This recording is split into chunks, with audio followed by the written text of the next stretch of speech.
como principal producto tenemos a la hormona antidiurética. ¿Sí? ¿Cuál es la función de esta hormona? Tal como dice su nombre, es evitar la diuresis. ¿Sí? Antidiurética evita la diuresis.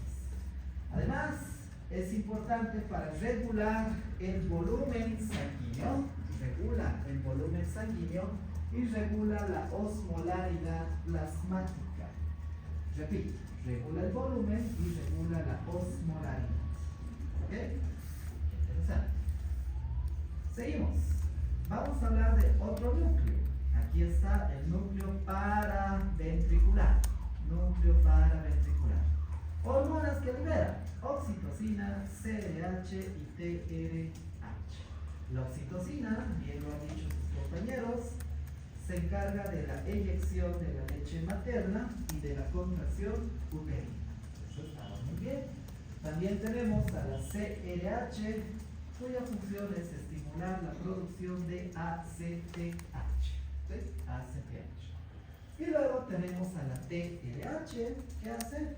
Se encarga de la liberación o producción de TSH. Muy bien, qué fácil hasta aquí. Vámonos al tercer núcleo importante, el núcleo arqueado. Aquí está el núcleo arqueado. ¿Sí? Se encuentra en la parte más inferior, si se dan cuenta. Este núcleo arqueado libera 4 hormonas. Empezaremos por la primera, GHRH. Esta GHRH estimula la producción de hormona del crecimiento. Fácil. La GNRH estimula la producción de LH y FSH. ¿A nivel de dónde? De hipófisis, obviamente. ¿Sí? Tenemos pero también otras dos hormonas, la dopamina y la somatostatina. ¿Sí? Hablaremos de la dopamina. La dopamina no es una hormona estimulante, es todo lo contrario, es una hormona inhibidora. ¿Ok? ¿Y a quién va a inhibir la dopamina? A la prolactina. ¿Sí? La dopamina inhibe a la prolactina.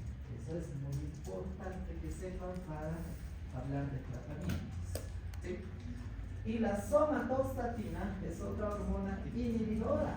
La somatostatina, ¿a quién inhibe? A la hormona del crecimiento, pero también a otra hormona que es la TSH.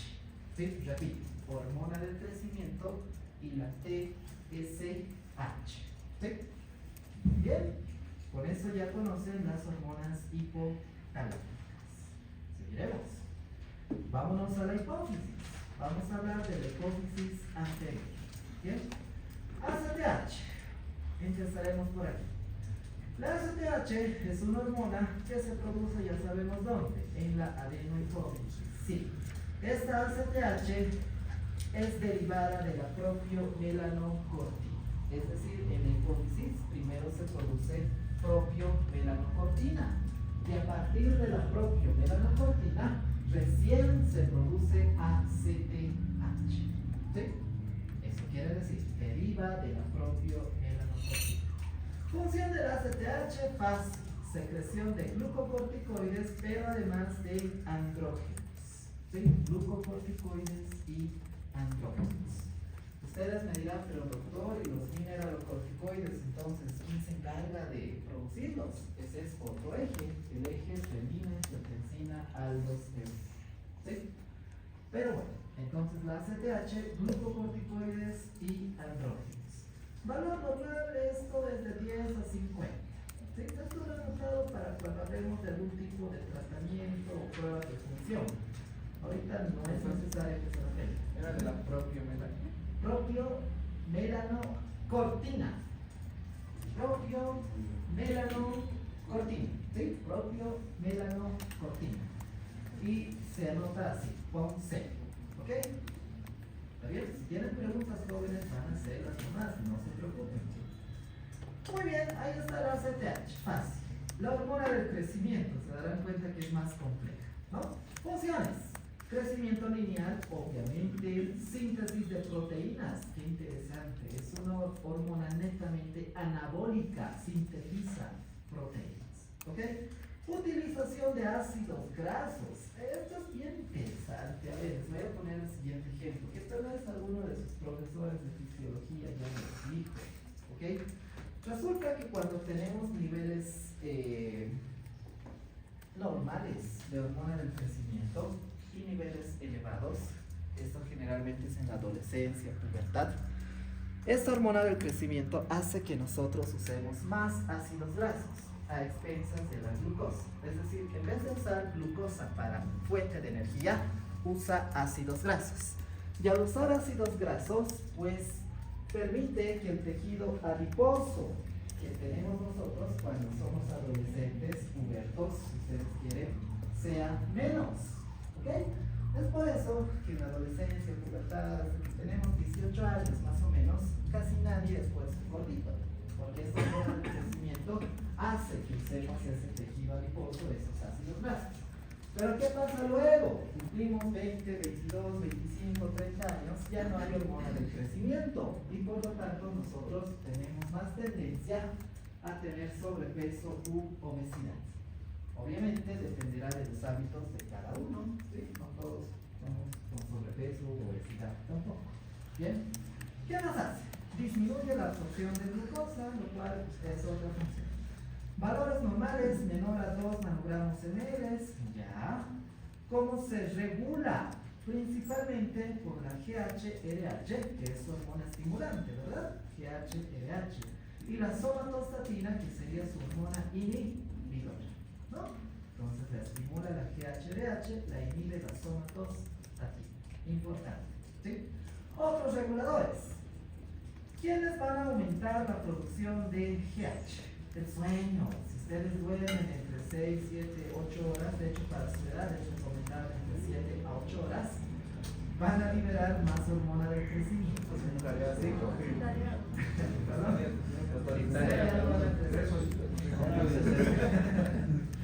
Bien, importante. Pero ¿en quiénes es más importante? En los niños. ¿Sí? Todo niño debe dormir entre 8 a 10 horas para tener un buen crecimiento. ¿Sí? El ejercicio también estimula la hormona del crecimiento. Qué interesante. Hacen actividad física, todavía pueden crecer. Si a un adolescente de 14, 15 años le hacemos hacer actividad física, también va a crecer. ¿Sí? ¿Qué más? La tensión física que va relacionada con el ejercicio. La arginina. ¿Han escuchado de la arginina? Es bien famosa para favorecer el crecimiento en los niños. ¿Sí? A menudo se lo usa a manera de suplementos de arginina para poder crecer en los niños. Pero la arginina no solamente está en los suplementos, también está en todas las proteínas alimenticias, es decir, la carne, el pollo, principalmente esos dos. Si un niño se alimenta bien, también va a crecer, porque igual le estamos aportando arginina. ¿Sí? El ayuno resulta que también ayuda con el crecimiento. ¿Ok? Bastante importante. ¿Qué más? ¿Quiénes disminuyen? Ojo con esto, la hiperglucemia. ¿Ok? Si a ustedes les encanta comer cosas dulces, sus chocolates, no sé, sus sublimes, cosas dulces, o la Coca-Cola, también tienen menos probabilidad de crecer. ¿Ok? Por eso a los niños se les prohíben los alimentos dulces. ¿Sí? Si consumen dulces, hay más probabilidad de que no desarrollen bien. Los ácidos grasos elevados, ¿sí? A un niño le gusta comer sus grasitas del pollito, sus huevitos, chocolates, tampoco va a crecer. Y por supuesto la obesidad. La obesidad también detiene el crecimiento. ¿Sí? Interesante la hormona del crecimiento. Seguimos. Prolactina, ¿qué hace? Estimula la lactancia, sí, ya lo sabían. Resulta que los niños, cuando un niño nace, esta prolactina está muy elevada, ¿sí? Es elevada en recién nacidos. ¿Han escuchado de la leche de brujas? Sí, a ver, ¿por qué se da esto, la leche de brujas? Porque hay una producción excesiva de la prolactina y pues... En un recién nacido tiene niveles altos de prolactina y como tiene niveles altos puede tener secreción láctea. ¿Ok? Un recién nacido. Pero no se asusten, esto es fisiológico. Y va a pasar de 1 a 2 semanas. ¿Sí? Tendría que pasar de 1 a 2 semanas. Ojo con esto, el exceso de prolactina lleva al hipogonadismo. una persona tiene exceso de prolactina, va a tener hipogonadismo, LH, FSH bajas, testosterona baja, estradiol bajo. De hecho, esto es parte también de la sintomatología del prolactinoma, que vamos a hablar luego. Valores normales de 15 a 20. ¿Quién estimula la prolactina? La TRH, bastante importante la TRH, no solamente se encarga de estimular a la TSH, sino también a la prolactina. El estrés también estimula la prolactina. El ejercicio estimula la prolactina. La estimulación del pezón también estimula la prolactina. Manera de anécdota, yo cuando estaba en el colegio, yo no. Un amigo. A mis amigos les gustaba pues hacer esto, estimularse la parte de los pezones. Y se estimulaban tanto que hacían salir leche. A un hombre, un varón. ¿Ok? ¿Y por qué era esto? Al estimular el pezón se elevaba la prolactina y pues obviamente le salía leche. ¿Sí? Yo no. Estaba en un colegio de puros chicos, ¿ok? Y comprenderán que son bien traviesos. Yo no. Entonces, eso también es importante, jóvenes. La estimulación del pezón eleva la prolactina. Los estrógenos también elevan la prolactina. Y esto es importante también. He tenido algunos pacientes que usaban anticonceptivos orales, ¿sí? Y de la nada, pasados 3, 4 meses, igual les empezaba a salir leche, ¿sí? A las mujeres, obviamente, ¿ok? Entonces, esto era causado por el exceso de estrógenos derivados de los anticonceptivos orales, ¿sí? Y es una reacción esperable en algunas mujeres, ¿sí? Es normal. ¿Por qué? Por esto, ya saben, la elevación de estrógenos eleva la prolactina. Y fíjense, ¿quién es el que inhibe a la prolactina? La dopamina. Y eso es muy, muy, muy importante, ¿sí? La dopamina inhibe a la prolactina. Ya veremos luego por qué es importante. Seguiremos, acabaremos de una vez esto de hormonas. TSH. ¿Qué hace la TSH? Ustedes me dirán, pues estimula la síntesis de hormonas tiroideas. ¿Sí? Qué bonito. Estimula la síntesis de hormonas tiroideas. HT es hormonas tiroideas, por favor, cuando lean sus diapositivas. ¿Ya? ¿Qué nos hace la TSH? Aumenta el tamaño y la vascularidad de la tiroides. Ojo con esto también. Por ejemplo, en un hipotiroidismo. En un hipotiroidismo, la T4 está baja, pero la TSH está elevada. ¿Sí? TSH está elevada. Entonces, ¿qué pasa cuando la TSH está elevada? Ahí dice, va a aumentar el tamaño y la vascularidad de la tiroides. Por eso, en algunos pacientes con hipotiroidismo encontramos bocio, ¿no? Crecimiento de la glándula tiroidea. Ahora ya saben por qué, porque la TSH también había sabido hacer crecer la glándula tiroides. ¿Sí? Valores normales de 0.4 a 4.4. ¿Quién aumenta la TSH? Obviamente la TRH, aquí no hay discusión. ¿Quiénes la disminuyen? Ya les había nombrado la somatostatina, puede disminuir. La dopamina también disminuye la síntesis de TSH. Y la T3 por un mecanismo de retroalimentación. ¿Sí? Si hay más T3 en el cuerpo, la TSH también va a disminuir, ¿sí? Por retroalimentación. Por último, hablaremos de la LH y la FSH. Esto ya nos dijo su compañero bastante bonito. La LH se encarga de producir, sintetizar testosterona, ¿sí? En el hombre. Y en la mujer, la síntesis de estradiol y progesterona, hormonas. En cambio, la FSH tiene otras labores. En el hombre, la espermatogénesis, ¿bien? La maduración de los espermatozoides. Y en la mujer, como dice su nombre, FSH, folículo estimulante, se encarga de estimular el desarrollo del folículo ovárico. Fácil, ¿sí? LH y FSH.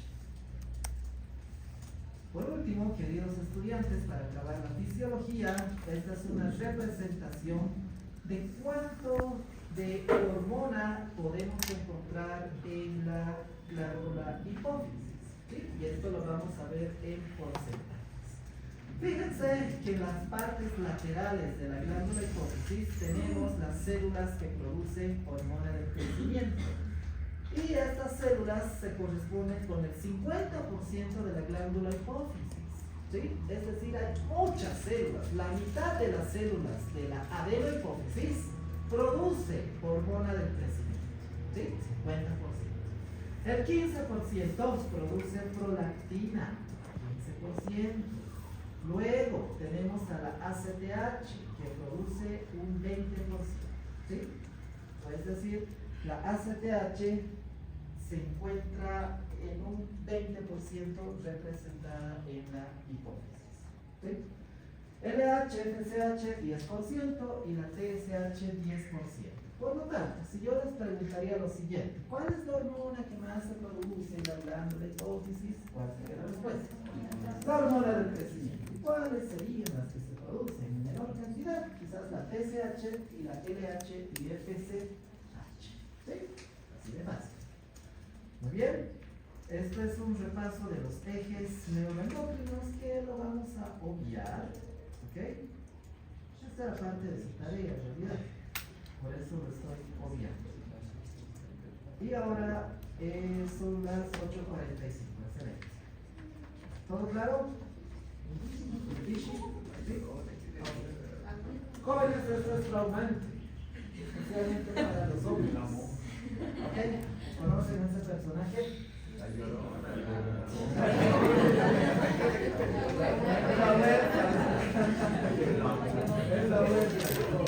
Bien, aquí vamos a hablar de una enfermedad importante, el hipopituitarismo. ¿Sí? Como dice su nombre, se trataría de hablar del déficit de hormonas hipofisales. ¿Sí? La disminución de las hormonas hipofisales. ¿Por qué les he puesto esta imagen? Porque esta huérfana, llorona, como les guste, tenía esta enfermedad. Por eso es porque era chiquita y no ha crecido. Y engañaba a los hombres, se metía con maneras, ¿no? Esa era la película. Pero bueno, es una representación gráfica. Hablaremos de esta enfermedad. Tal como les había dicho, es esto. Déficit de una o varias hormonas hipofisales. Podrá ser TH, FSH, cualquiera de ellas. ¿Sí? El patrón de afectación en un hipopituitarismo generalmente es este. ¿Quién se afecta primero? La GH. ¿Sí? La GH siempre va a ser la primera en disminuir su producción.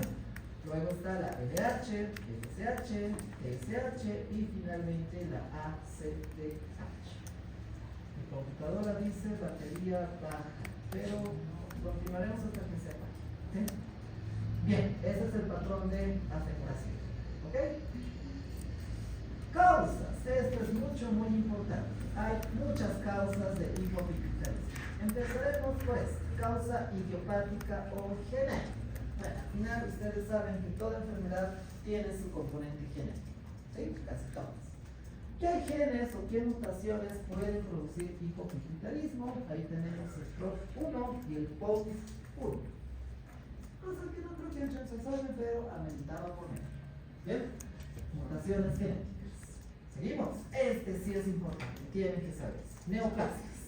Los tumores de la hipófisis son la principal causa de hipopituitarismo. Repito, principal causa, primera causa. Ojo con las neoplasias. Hablar de neoplasias es hablar de un sinfín de tumores.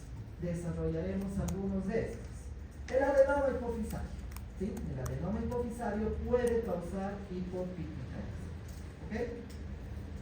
El cráneo faringioma es otro tumor, sobre todo que es muy frecuente en niños.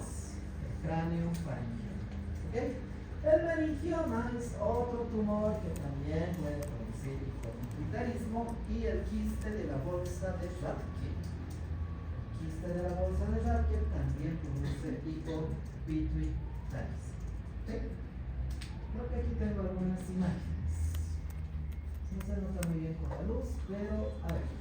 Aquí dice, varón de 70 años con hipopituitarismo, con macroadenoma hipofisario no funcionando. ¿Ok? Si bien tiene un adenoma, este adenoma no libera hormonas, no es hiperfuncional. Pero fíjense, aquí debería estar la hipófisis, ¿sí? Aquí donde está mi puntito punto rojo, esta es la ubicación de la hipófisis, pero miren quién está en vez de la hipófisis, este tremendo macroadenoma. ¿Sí? Entonces, este macroadenoma produce por compresión, repito, por efecto de masa por compresión, que el resto de células de la hipófisis no produzca hormonas y por lo tanto provoca un hipopituitaris. ¿Sí? ¿Saben? Otros medios de imagen pueden notar blanco, está medio blanco ahí, ¿no? Esta es la imagen de un cráneo faringioma, fíjense, aquí está la imagen, igual es un tumor, solo que tiene otras características radiológicas, ¿no? Si se dan cuenta es más blanco, por así decirlo. Ahí tiene, ¿sí? Seguimos, otras causas. Tratamiento de enfermedades celares. Tercera causa, tratamiento de enfermedades celares. Con celares me refiero a silla túrgica, obviamente. Entonces, si a un paciente le han hecho cirugía o radioterapia en la hipófisis, es muy probable que también tenga hipopituitaris. ¿Sí? Muy bien. Ya hemos hablado de 3 causas. Seguiremos. Tranquilos, no renieguen, les voy a pasar las diapositivas luego, obviamente, y ahí van a complementar, ¿no? Tranquilos, no se enojen. Enfermedades infiltrativas jóvenes. Entre las enfermedades infiltrativas, la hipófisis linfocítica, ¿sí? O hipofisitis linfocítica y alguna granulomatosis. ¿Sí? Estas enfermedades también dañan la glándula pituitaria y por eso se produce hipopituitaris. ¿Sí? Enfermedades vasculares. Aquí también voy a hacer un pequeño paréntesis. Les he hablado de neoplasias, ¿sí? Como causa principal. Si tendría que hablar de una segunda causa principal, están las causas vasculares. ¿Ok? La apoplejía hipofisaria. ¿Saben qué es la apoplejía hipofisaria? Ahí está. ¿Ok? La apoplejía hipofisaria es una hemorragia aguda del adenoma hipofisario. Es decir, hay un adenoma que no estaba haciendo ningún daño, pero a este adenoma se le ocurre entrar en hemorragia. ¿Sí? Hay una hemorragia aguda. Quiero tener el paciente en ese momento, ahí está el paciente ahí botado, tiene cefalea intensa, alteraciones en la pupila, vómitos, baja nivel de conciencia, datos de meningismo, pero también tiene panhipopituitaris, es decir, disminuyen las hormonas hipofisarias. En otras palabras, la apoplejía hipofisaria es la hemorragia de un adenoma de hipófisis. Hemorragia de un adenoma de hipófisis. ¿Qué había sabido provocar? Hipopituitaris. Eso es lo que nos interesa a nosotros. ¿Sí? Ahí está. El síndrome de Sheehan. Yo sé que lo han escuchado, el síndrome de Sheehan. ¿Ok? De aquí se habla, de esto se habla en ginecología. Tendría que haber hablado. ¿Ok? ¿En qué consiste el síndrome de Sheehan? Cuando una mujer se embaraza, la glándula hipófisis duplica su tamaño. Esto es normal. ¿Sí? La glándula hipófisis crece. Ahora, cuando la mujer está por dar a luz, cuando está en el proceso de parto, a veces tiene complicaciones como las hemorragias postparto, ¿no? Hemorragias postparto. Y cuando hay una hemorragia postparto, resulta que la circulación sanguínea disminuye, pues. Si hay hemorragia, la circulación ya no va a ser la misma, disminuye. ¿Y en dónde disminuye más? En la hipófisis. ¿Sí? Entonces hay una disminución brusca de la circulación sanguínea a nivel de la hipófisis. ¿Ok? Y adivinen qué pasa si la hipófisis no recibe circulación sanguínea. Isquemia primero y posteriormente necrosis. ¿Ok? Entonces el síndrome de Sheehan es una necrosis. ¿De quién? De la glándula hipófisis. ¿Por qué? Por una hemorragia postparto. ¿Queda claro, no? No puedo ser más explícito, jóvenes. Entonces, como la glándula hipófisis entra en necrosis, adivinen qué pasa con sus hormonas. No se producen. ¿Sí? No se producen y hay un hipopituitaris. Muy bien, y finalmente la hemorragia subaracnoidea, que también es una causa vascular. Perfecto. Causa traumática. Si tendría que hablar de una tercera causa frecuente, es el TEC. ¿Sí? Un traumatismo cráneoencefálico, pero no un TEC leve, tampoco un moderado, un TEC severo. ¿Sí? Los TEC severos también pueden producir hipopituitaria. Por lo tanto, es importante investigar sus hormonas en estos pacientes. ¿Qué tenemos aquí? Aquí tenemos un hombre que se ha caído de su moto. Felizmente está con casco, pero imagínense que no tenga casco. Ahí sí sería un TEC, posiblemente un TEC severo, y posiblemente entre en un hipopituitaria. ¿De quién moto?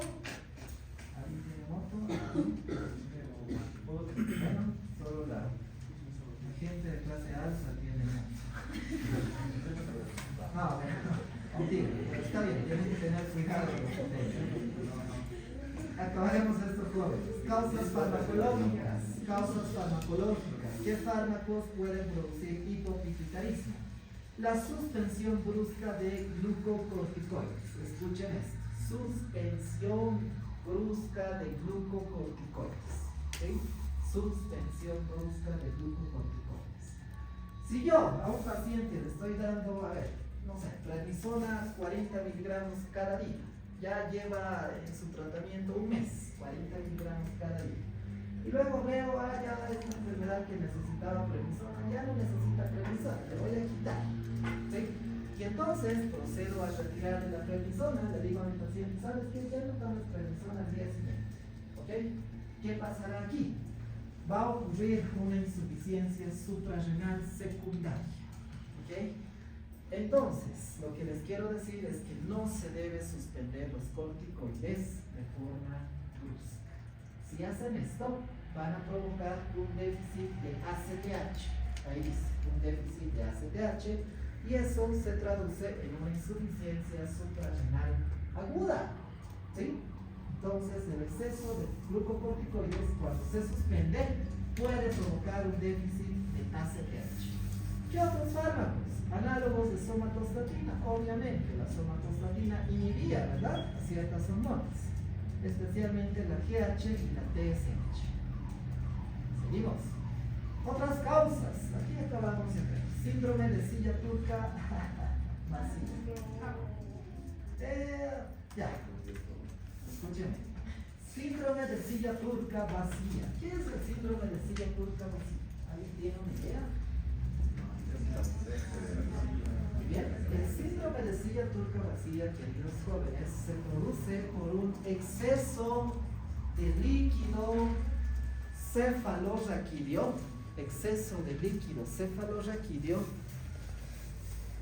en la aracnoides o en el espacio subaracnoideo, ¿sí? En el espacio subaracnoideo.